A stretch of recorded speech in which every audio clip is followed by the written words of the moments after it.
नमस्कार मित्रांनो, पुन्हा एकदा स्वागत आहे आपल्या फार्माटेक यूट्यूब चॅनलमध्ये. भारतीय सरकारद्वारे नवीन जी आर लागू झालेला आहे.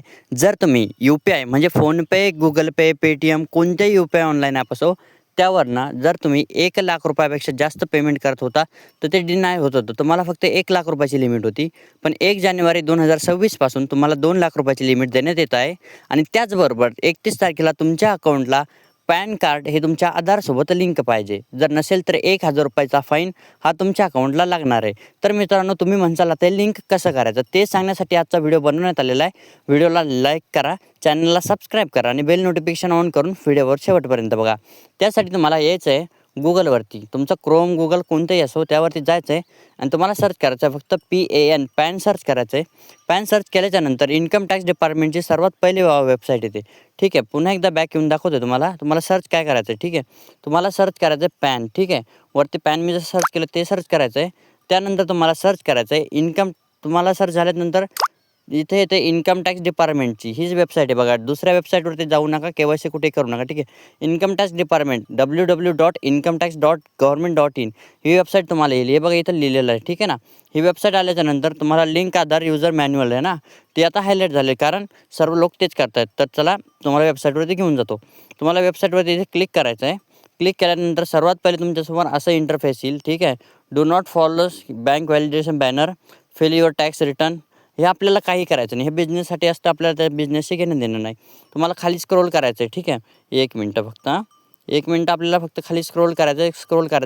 तुम्हाला या पेजवरती यायचं आहे. ठीक आहे, खाली स्क्रोल करून तुम्हाला या पेजवरती यायचं. इथं आल्याच्यानंतर तुम्हाला येतं आहे tax calendar, tax information services, download CSF. हे सर्व बिझनेससाठी, आपल्याला याच्याशी घेणं देणं नाही.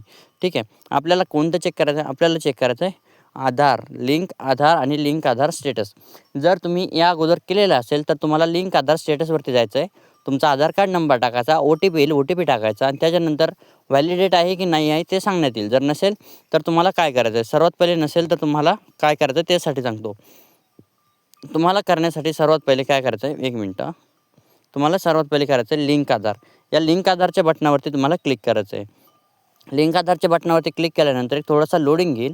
लोडिंग झाल्याच्यानंतर 1 मिनटं फक्त सर्व वेबसाईट म्हणजे वेबसाईट जाम जाते. कारण सर्व भारतातले सर्व लोक येऊन इथंच करत आहेत. ठीक आहे ना, हे बघा ॲज पर एक CBI रूल इथे तुम्हाला ॲक्ट दिलेला आहे. लिंक आधार काय आहे त्यानंतर बघू शकता तुम्ही. 1च मिनटं तुम्हाला दाखवण्यात येतं आहे. हे बघा टॅक्स पेअरला काय आहे, तुम्हाला 1 जून 2017 पासून हे लागू झालेलं आहे. पण आणि रिफंडेबल किती आहे? नॉन रिफंडेबल 1,000 रुपये ही फी लागणार आहे. आता तुम्हाला ही तारीख दिलेली आली होती पहिले जून 2023 ते 1 जुलै 2023. पण आता ही तारीख हटवण्यात आलेली आहे. ठीक आहे, आता ही तारीख हटवण्यात आलेली आहे आणि ही तारीख वाढवण्यात आलेली आहे. 31 डिसेंबर 2025 शेवटपर्यंत तारीख होती. 31 डिसेंबर 2025 ही शेवटची तारीख आहे. नाही भरले 1,000 रुपये तुमच्या अकाउंटवरती कट होणार. तुम्हाला न विचारता कट होणार. तुम्ही बँकेमध्ये गेले, तुम्हाला रिझन पॅन कार्डचं सांगण्यात येईल. ठीक आहे, तुम्हाला आता लिंक करायचं तर कसं करायचं? ठीक आहे ना मित्रांनो, तुम्हाला खाली यायचं, स्क्रोल करायचं आहे. इथे आल्यानंतर तुम्हाला येते पॅन नंबर.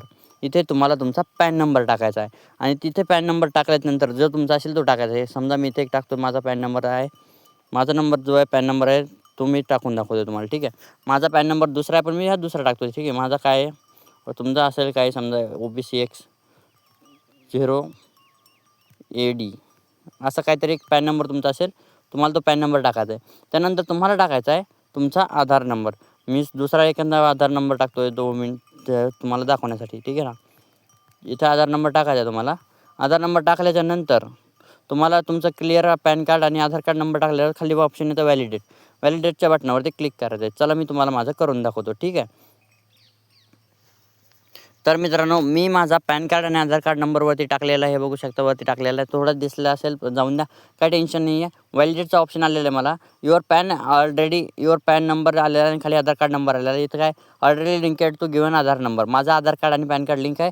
मला करण्याची गरज नाही, मी क्लोज करतो. ठीक आहे, तुम्हाला असं ऑप्शन जर लिहून आलं तर क्लोज करून द्या. तुम्हाला करण्याची गरज नाही आहे. जर नसेल झालेलं तर तुम्हाला एक OTP येईल. OTP टाका आणि तुमचं लिंक होऊन जाईल. सरळ सोपं आहे, टेन्शन आहे, ते डोक्याचं टेन्शन कटून जाईल. ठीक आहे, याच्यानंतर मी बॅक करतो आहे. ठीक आहे, आता तुम्हाला म्हणसान तुम्ही माझं स्टेटस चेक कसं करायचं ते मी तुम्हाला सांगितले आलेलं आहे. त्यानंतर मित्रांनो तुम्हाला खास गोष्ट ध्यानात ठेवायची आहे, तुम्ही जर UPIद्वारे 500 रुपये जर कोणाला पाठवत असाल तर नॉर्मल आहे, ठीक आहे. 5,000 पाठवत असाल तर नॉर्मल आहे. पण 5,000 करून जर तुम्ही 3 वेळेस पाठवत असाल तर तुमचं अकाउंट हे 2 मिनिटासाठी सीज केलं जातं, की यानंतर तुमचं अकाउंट 2 मिनिटं सीज करण्यात येणार आहे. कारण तुम्ही 5,000 रुपये करून पेमेंट करताय, तर ते कोणाला करताय, कशासाठी करताय आणि त्यांच्याकडून तुम्हाला बेनिफिशियरी किती पेमेंट आलं आहे, काय आलं आहे, हे सुद्धा चेक होईल. तुम्ही कशासाठी पेमेंट करताय हे पण चेक करण्यात येणार आहे. आता तुम्ही 2 लाख रुपयाची तुम्हाला लिमिट भेटलेली आहे. ती 2 लाख रुपयाची लिमिट तुम्ही एक टाईमला 2 लाख रुपये सेंड करू शकता UPIद्वारे, ठीक आहे ना. त्यानंतर मेन गोष्ट आहे, तुम्ही एका वर्षामध्ये 10 लाख रुपयापेक्षा जास्त व्यवहार करू शकत नाही आहे. तुम्ही UPIद्वारे जर 10 लाख रुपये व्यवहार केले आणि 10 लाखापेक्षा तुम्हाला 10-20 हजार रुपये शिल्लक समजा सोडून द्या. पण तुम्ही 11 लाखाचे व्यवहार जर एका वर्षामध्ये UPIद्वारे, फोनपे, पेटीएम, गुगल पे कोणत्याद्वारे करून तुम्ही तिन्हीचे मिळून जर तुम्ही 10 लाखापेक्षा व्यवहार जास्त केलेत, तर तुमच्या अकाउंट हे सीज करण्यात येतं. तुमच्या अकाउंटवरती कारवाई होऊन तुम्हाला याच्यावरती पेमेंट प्रूफ मागितलं आहे, की तुम्हाला 10 लाख रुपये नेमके आले कुठून, तुम्ही कमवले कसे आणि कोणाला सेंड केले, काय म्हणून सेंड केले, हे तुम्हाला प्रूफ देण्यात येणार आहे, ठीक आहे. तुम्हाला हा प्रूफ पण देण्यात येणार आहे. त्यासाठी तुम्हाला कॅश व्यवहार करायचे की UPI करायचे तुमच्याद्वारे असणार आहे. फक्त ऑनलाईन गॅम्बलिंग, बेटिंग याच्या ॲपवरती पैसे टाकण्याच्या झंझटमध्ये पडू नका. कारण तुम्हाला इन्कम प्रूफ मागितल्यानंतर किंवा तुम्ही स्पेंडिंग प्रूफ मागितल्यानंतर जर तुम्हाला बिल देण्यात नाही आले, तर तुमचं अकाउंट सीज करून तुमच्यावरती फाईनसुद्धा लागू शकतो. धन्यवाद. भेटूया पुढल्या व्हिडिओमध्ये. चॅनलला सबस्क्राईब करायला विसरू नका, ठीक आहे. धन्यवाद. बाय.